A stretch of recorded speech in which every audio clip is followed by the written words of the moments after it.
नमस्कार बच्चों। मैं आशा करती हूँ कि आप सब ने मेरी पिछली वीडियो जो थी अलंकार के भेदों की, जिसमें एक अलंकार शब्दालंकार के बारे में मैंने आपसे बात की थी, उसके बारे में आपको पूरी तरह से जानकारी मिल गई होगी। उनके भेदों के बारे में कि आप उनकी पहचान कैसे कर सकते हैं, उनके बारे में आपको अच्छे तरीके से पता चल गया होगा। अब मैं आपको अपनी इस वीडियो में अर्थालंकार, जो कि अलंकार का दूसरा भेद है, अर्थालंकार के भेदों के बारे में आपसे बात करने जा रही हूँ। तो हमारे भेद आते हैं अर्थालंकार के: उपमा, रूपक, उत्प्रेक्षा, अतिशयोक्ति, विभावना, भ्रांतिमान, संदेह, संगति, मानवीकरण अलंकार। ये सारे के सारे हमारे भेद जो हैं वो अर्थालंकार के हैं। शब्दालंकार के भेद जो थे वो उन तीनों भेदों के बारे में मैंने आपको पूरी जानकारी दी कि कैसे आप उनको अनुमान लगा सकते हो कि ये हमारा अनुप्रास अलंकार है, ये जमक है, ये श्लेष अलंकार है। अब मैं आपको अर्थालंकार के भेदों के बारे में भी बहुत अच्छे तरीके से बताऊंगी कि जिससे आपको चुटकी में ही ये ट्रिक पता चल जाएगा कि ये हमारा उपमा अलंकार है, ये रूपक अलंकार है, ये उत्प्रेक्षा अलंकार है। तो अब हम शुरू करते हैं। पहला अलंकार उपमा अलंकार। उपमा अलंकार। अब जब मेरी स्क्रीन में आप लोग देख रहे हैं या पंक्ति में योजक, जो कि हमारे डैश का चिन्ह आपको इसके साथ में नज़र आ रहा है, जो कि हमारे विराम चिन्हों में से एक है, आते हैं जहाँ शब्द सा, सी, से, सरिस आए, तो ये सारे के सारे हमारे किस में आएंगे? हमारे उपमा अलंकार में आते हैं। कि जिसमें योजक चिन्ह डैश आ जाए और साथ में उसके साथ से सी भी हो, तो हम बिना मतलब कि आंखें बंद करके भी मैं कह सकती हूँ कि आप उसको उपमा अलंकार पे अपना जो टिक है वो लगा सकते हैं। इसकी एग्जाम्पल आप देखोगे आगे। मुख चंद्रमा सा कोमल है। मुख चंद्रमा सा, चंद्रमा के आगे हमारी डैश डल रही है, विराम चिन्ह डल रहा है और उसके आगे ही सा है, कोमल है। तो हमारा ये कौन सा हो गया? हमारा ये उपमा अलंकार हो गया। कर कमल सा कोमल है, ये हमारी दूसरी एग्जाम्पल है। कर कमल सा, अब कमल और सा के बीच में बी डैश है और सा बी यूज हो रहा है, तो ये हमारा कौन सा अलंकार हो गया? उपमा अलंकार। आप बिना सोचे समझे जिसमें हमारा डैश आ जाए और सा, सी, से, सरिस आ जाए, तो ये हमारा किस में आएगा? उपमा अलंकार में। तो ये हो गया हमारा उपमा अलंकार। अब नेक्स्ट हम बात करेंगे रूपक अलंकार। आप कैसे पता लगा सकते हो कि ये रूपक अलंकार है? तो उसमें हम देखते हैं कि जब पंक्ति में केवल योजक डैश चिन्ह आए, सा, सी, से ना आए, तो उसको हम किस में रखेंगे? रूपक अलंकार में। उपमा में हमारा डैश भी आएगी और साथ में सा से सी भी आएगी। बच्चे यही गलती करते हैं ज़्यादातर कि उपमा और रूपक में उनको ये डिफरेंस पता नहीं चलता, और जो सा से होने के बावजूद भी वो क्या करते हैं? उसको रूपक अलंकार में ले देते हैं। क्या देखकर? ओनली उसकी विराम चिन्ह डैश को देखकर। लेकिन हमने जब रूपक अलंकार में सिर्फ ओनली योजक चिन्ह नज़र आए हमें डैश का, और उसमें सा, सी, से, सरिस ना हो, तो वो हमारा किस में आएगा? रूपक अलंकार में। अब जैसे आप एग्जाम्पल मेरी देख पा रहे हो, उदित उदय गिरी मंच पर रघुबर बाल पतंग चरण कमल बदो हरि राई। पहली एग्जाम्पल में आप देख रहे हो उदित उदय गिरी मंच के बीच में डैश आ रही है, लेकिन हमारा यहाँ पे सा, से, सी, सरिस कुछ भी यूज़ नहीं हो रहा है। चरण कमल बदो हरि राई, चरण कमल में भी हमारी डैश यूज़ हो रही है, लेकिन सा, से, सी कुछ यूज़ नहीं हो रहा, तो ये हमारा क्या हो गया? हमारा रूपक अलंकार हो गया। तो ये था हमारा रूपक और उपमा में डिफरेंस। तो आप बिना सोचे समझे, आप बिना अपना दिमाग को ज़्यादा चलाए, आप उसमें अपने वर्ड को यूज़ कर सकते हैं, उसको टिक लगा सकते हैं कि जिसमें हमारा डैश हो और साथ में सा से सी हो, वहाँ पे हमारा उपमा अलंकार होगा, और जिसमें हमारा योजक चिन्ह ओनली आए तो वो हमारा क्या होगा? रूपक अलंकार। तो ये दोनों थे हमारे उपमा और रूपक अलंकार। अब नेक्स्ट हम बात करेंगे उत्प्रेक्षा अलंकार की। अब जैसे मेरी स्क्रीन में आप देख रहे हो, यदि पंक्ति में मनु, यों, त्यों, जनु, मनु, मानो, जानो आदि चीज़ें आती हैं, इसमें जैसे आपको एग्जाम्पल देख रहे हैं आप, नेत्र मानो कमल है, ले चला साथ में तुझे कनक, यों भिक्षुक लेकर स्वर्ण। अब ऐसे वाक्य हमारे यूज़ हो रहे हों तो जैसे नेत्र मानो कमल है, अब मानो हमारा आ रहा है तो हमारा क्या बन जाएगा, ये उत्प्रेक्षा अलंकार। ले चला साथ में तुझे कनक, ज्यों त्यों, ऐसे अक्षर भी यूज़ होते हैं जिसमें, तो हमारा क्या यूज़ होगा, वो वहाँ पे उत्प्रेक्षा अलंकार। तो ये था हमारा उत्प्रेक्षा अलंकार। अब हमारा नेक्स्ट आ रहा है अतिशयोक्ति अलंकार।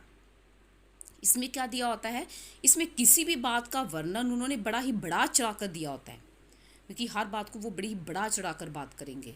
उसकी छोटी सी बात होगी उसको बड़ी बढ़ा चढ़ा कर बात करने लगते हैं।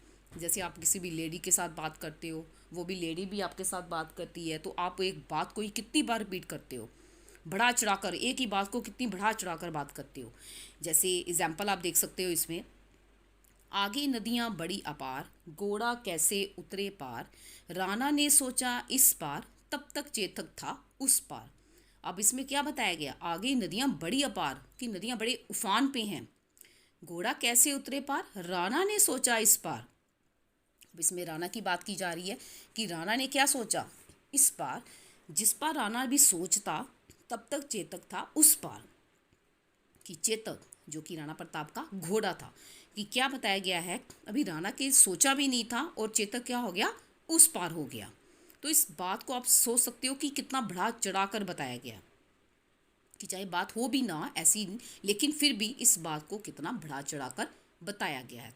अब जैसे एक और एग्जाम्पल मेरे दिमाग में आ रही है, देख लो साकेत नगरी है यहीं, स्वर्ग से मिलने गगन में जा रही।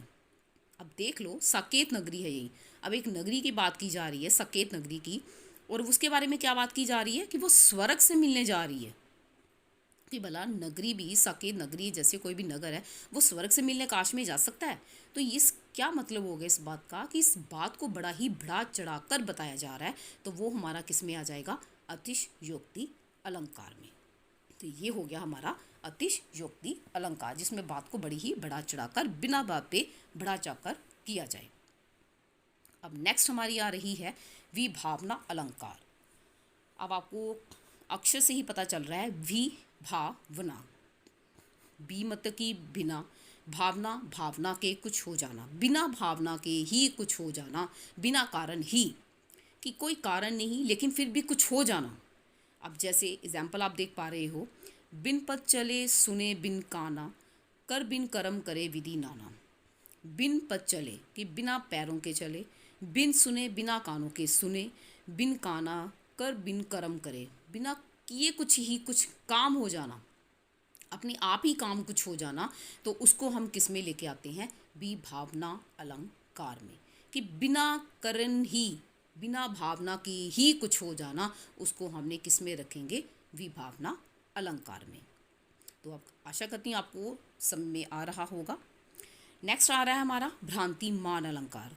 इसमें भी आपको शब्द से पता चल रहा है, भ्रांतिमान, भ्रम की स्थिति, आपको अक्षर से पता चल रहा है, भ्रांतिमान भ्रम, भ्रम हो जाना। कई बार हम लोगों को भी भ्रम हो जाता है कि हमने उसको देखा लेकिन हमने उसको देखा नहीं होता, कि भ्रम की स्थिति उत्पन्न हो जानी। अब जैसे एग्जाम्पल मेरी है, आपकी देख रहे हो आप, देख उसको हुआ शुक मौन है, सोचता है अन्य शुक कौन है। कि शुक को ये भ्रम हो गया है कि वो दूसरा शुक कौन है, लेकिन हो वो खुद ही होता है, कि वो है कि मैं हूँ, कि वो और कोई है जहाँ मैं हूँ, क्योंकि उसे ये भ्रम हो गया है। तो इसमें जब ऐसी कोई भ्रम वाली स्थिति उत्पन्न हो तो उसको हम किस में लेके आएंगे, भ्रांतिमान अलंकार में। अब नेक्स्ट हमारा आ रहा है संदेह अलंकार।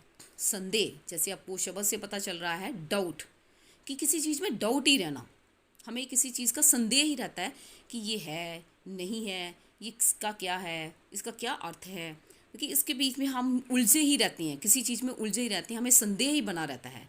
जैसे आप एग्जाम्पल देख पा रहे हो, सारी बीच नारी है कि नारी बीच सारी है, कि साड़ी के बीच नारी है जहाँ नारी के बीच साड़ी है, कि इसका कोई निश्चय नहीं हो पा रहा है, इसमें भी संदेह है, तो उसको हम किस में रखेंगे, संदेह अलंकार में, कि जिसमें हमें संदेह ही बना रहे कि ये क्या हो रहा है। तो ये होगा हमारा संदेह अलंकार। नेक्स्ट आ रहा है हमारा असंगति अलंकार।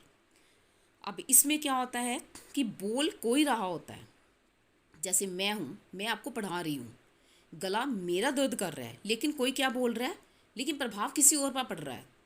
कोई कह रहा है कि पढ़ा आप रहे हो लेकिन गला हमारा दर्द हो रहा है, ठीक, असर किसी और पे हो रहा है। तो जैसे एग्जाम्पल आप देख पा रहे हो, हृदय घाव मेरे पी रघुबर के।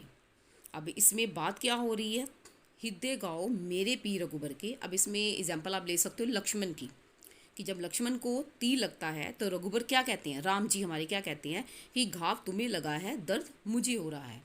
तो ऐसा थोड़े ना होता है कि जिसको घाव लगा और चोट उसी को लगी। हाँ, दुख होता है, लेकिन दर्द किसको होगा, जिसको घाव लगा है।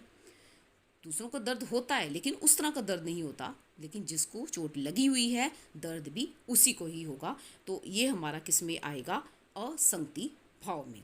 जैसे आप और एग्जाम्पल ले सकते हो, बारिश बाहर हो रही है लेकिन क्या कह रहे हैं वो, अंदर वो भीग रहा है। तो ये कोई बात हुई कि बारिश बाहर हो रही है, अंदर वो भीग रहा है।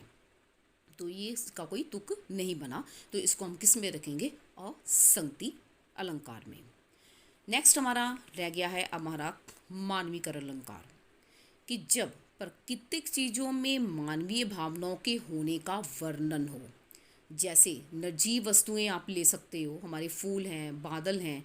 अब उनमें आप सोचो कि मानवीय का एहसास हो, मनुष्य के होने का, मनुष्य की भावनाओं के होने का एहसास हो, कि फूल बादल जो भी हैं उनमें मनुष्य की भावनाएं होने का एहसास हो सकता है। आप मान सकते हो ये। जैसे एग्जाम्पल है, फूल हंसे कलियां मुस्कुराई। ऐसा थोड़ी ना होता है, फूल हंसे, हम उसकी उनकी तुलना मानव के साथ नहीं कर सकते हैं। मानव हंस सकता है लेकिन फूल तो नहीं हंसते हैं बेचारे।